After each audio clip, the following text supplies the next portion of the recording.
Welcome back to the Nullified Take channel here on YouTube, where I've got the TNT takes for you on Million Dollar Island, Australia, episode 2. That's right, we're back. Let's get into the top 5 talking points here. But before we do, please be sure to subscribe. Please be sure to hit the like button and let us know your own top 5 takes here for this episode. We're going to start with takeaway number 1, and that is that it was Jonathan's episode of Power. Or was it really Carla's? Because Carla is emerging as a bit of a power player here in this specific episode. I've got my eyes set on finding that player or players that are going to be running this game at a more strategic level. For Survivor, when it started out in the US all those years ago, it was Richard Hatch. And could Carla be the Richard Hatch of Million Dollar Island, Australia, the person who brings a little bit of that strategy, connivingness, and cutthroatness to the game? Because Jonathan, he is isolated from his camp. He doesn't know which direction to go in, and he says that he doesn't like to make decisions on his own. In some ways, I feel like this could play out really well for Jonathan in the long run, because when he does go back to the island or back to the camps, he does look for volunteers, people who would rather put themselves in danger to go into the challenge, or a consensus type of vote from people. Like, who are the people that are currently sort of sticking their necks out, that maybe like socially not fitting in with the group? And I think that when you're playing a game such as this, where all the power is in your hands so early on, this is a great way to deflect some of that unnecessary attention that you may get in the game if you make this decision, where you could go back and say, listen, this wasn't really anything personal. It wasn't that I didn't like you.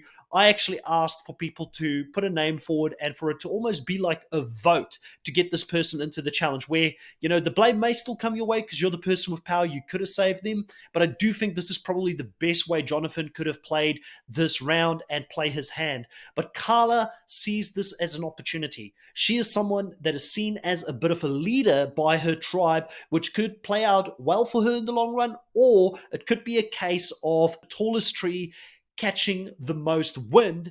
And if they find out that she was behind this vote, especially to put 2 strong players into this challenge, in Shani and Dean, she may be in some trouble heading into the next round in the game. So it's going to really come down to how good can she cover her tracks in this game. But I love what I'm seeing from her. Let's get some of these threats out early in the game. Sadly for her, she didn't get it quite this time. But, like they say, you got to swing for the fences if you're playing a game such as this. And at this stage, Carla is giving me everything, when a lot of other people, we're just not seeing that extra level of strategy coming into their gameplay yet. So hats off to her for taking a shot here at 2 very powerful players in the game. Takeaway number 2 here is that we do see that even in Million Dollar Island, Australia, a new competitive reality TV show, some of the old rules that we've seen play out over many seasons of Survivor and Big Brother still applies to this game. You don't want to be someone that sticks your neck out too far. You don't want to be someone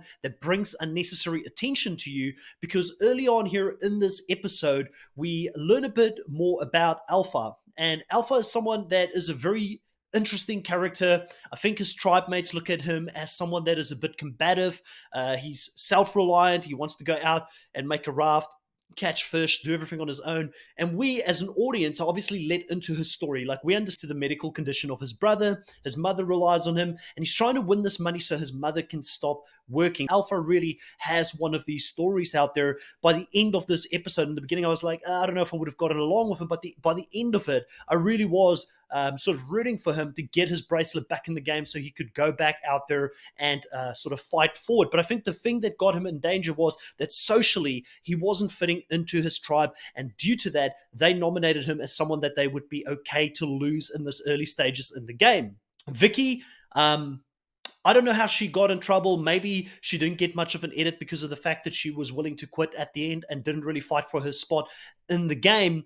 So she was a little bit of a left field one. But the other person here that stood out for me as well was Louise, also falling into one of the age-old sort of traps when it comes to playing a reality TV show.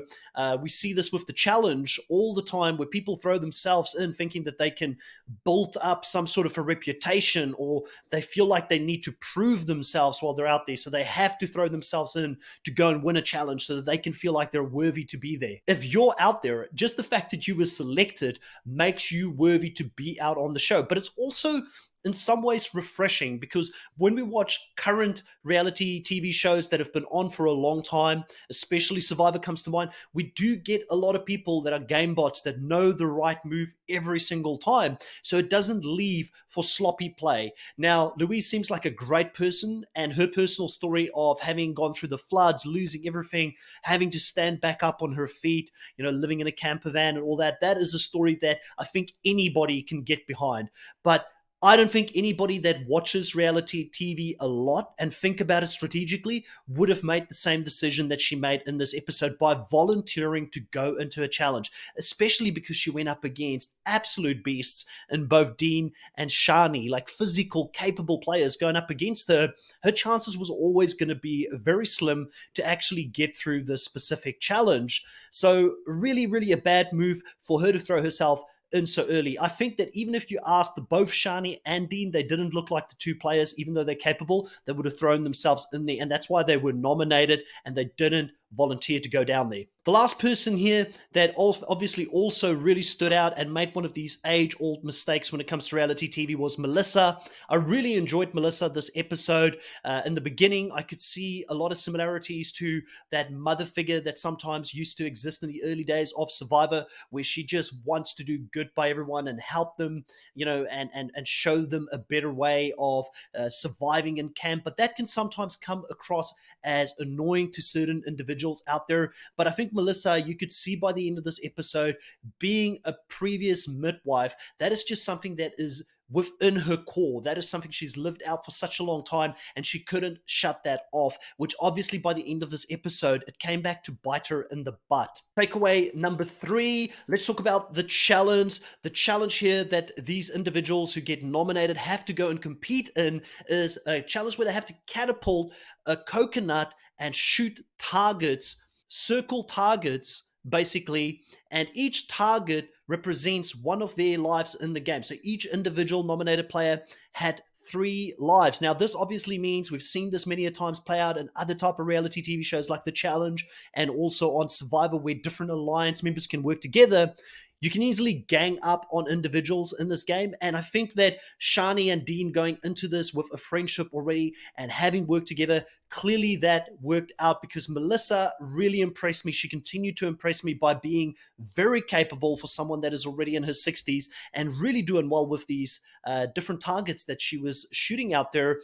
But she was outsmarted in some ways by the strategic play of both Shani and Dean here. Shani, hats off to her, obviously going in here, someone that Carla really targeted very early on. She already sees that Shani could be a threat, and I think that assessment is correct, because if people looked at Shani, they may have thought she's just a pretty face, someone that's physically gifted, but she clearly shows here that she does also have a really, really good memory, because, taking the time to go out there and actually memorize these different photos with people's names, that's something that would have been my worst nightmare. I struggle with names as it is, and it takes me a long time to remember them. So it was a pretty good skill set of hers to just be able to knock all of those out, and then also, get, again, we spoke about it in the previous episode, get herself back in the game when she was kind of behind. It's actually quite ironic that both the players that have won so far have been ones that were behind in the beginning. And again, it shows that big match temperament where they just didn't lose their cool, and she did clutch out the win from behind here. For a very brief moment here, she became the richest person in the game, tying Brett, as they both had $60,000 in the game. But obviously, that is going to be taken away from her, because there is a twist coming up here. And takeaway number 4, which is there is a fire making challenge that will determine who else in the game will be able to win their bracelet back. So before we even talk about the fire making challenge itself, one of the things that stood out for me is that, Brett really had the advantage here of no one being able to get their bracelet back in the game. Is it unfair that Shani has to go down there and give one of her bracelets away, which she earned just as much as Brett, and suddenly she is no longer the equal richest person on the island, which means she's not safe for the next round? In my mind, it's a little bit unfair, but I mean, this is a new reality TV show. They're probably going to change rules from round to round, and people will just have to sort of go with it. But I did feel for Shani. She worked just as hard as Brett to get that money, but she had to give it back. I'm sure if you asked her, she was very happy to give that bracelet back to Dean, because that at least is an ally in the game, someone that has now proven themselves, that he's battle tested to work with her, so she knows that is someone she can rely on in the game. And maybe that is worth more than the extra $10,000 that she would have gotten if she didn't have to give it back to him. But the fire making challenge itself was very interesting. Again, something that you could easily say is taken from Survivor, because they have to do this fire making to prove that they can survive out there. And for me, it was actually quite impressive. Again, thinking back about Heather in this last season of Survivor 44, she made that fire in a record time of 3 minutes, if I remember correctly. And these people were struggling out there to get it under an hour. And if Melissa didn't help them, maybe more people would have fallen out. And I do want to know from you, the audience, how many of you, and be truthful about this, would have actually helped the other people out there to get their fire before the cutoff of 1 hour? Because I can tell you now, without any uncertainty, I would not have done it. Now, if someone else started doing it while I'm out there, I probably would have fallen in, because you don't want to be the only person being seen as this cutthroat player out there. But I would not have wanted to be that person who went out there at first to help other players get their fire started, because this is your competition in the game.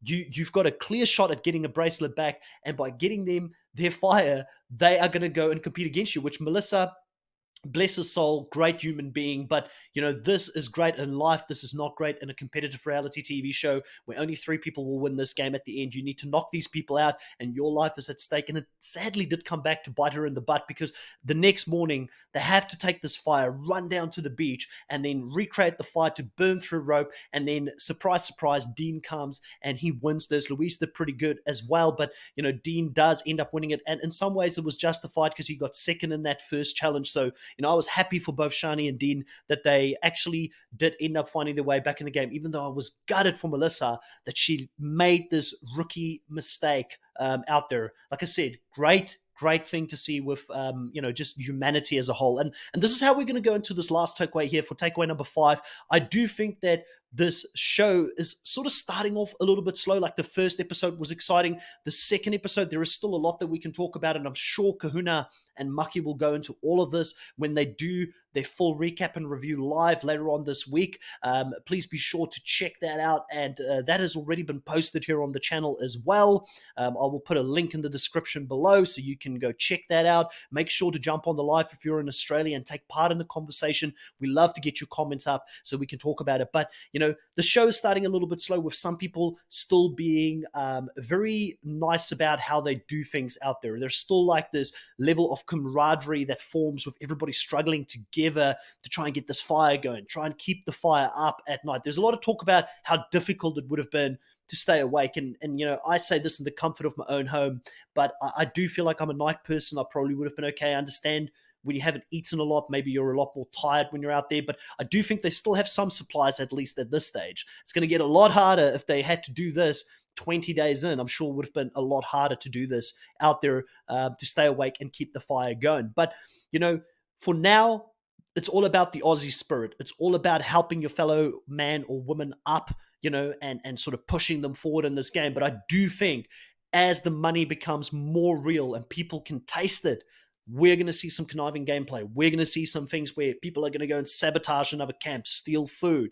This is not going to last, but it's interesting to see it so far. I'm loving this whole camp life that we're seeing and how people are trying to survive together. We also had a player actually in the comment section let us know that the bracelets itself cannot be given. Like, you can't give one bracelet to save someone. You have to give them all of your bracelets and your life in the game. So, I think that it's going to be interesting moving forward. I'm in it for the long haul. Let me know what's your thoughts on $1 Million Island Australia so far, now that we're 2 episodes in. Please comment below. It does help with the YouTube algorithm as well, and it will help our channel get recognized or seen by more people. And the more subscribers we have, the more this channel grows, the more shows like this we can do here on the channel, and we want to continue to add to this as well. But for now, thank you so much for watching, and catch you guys next time. Bye.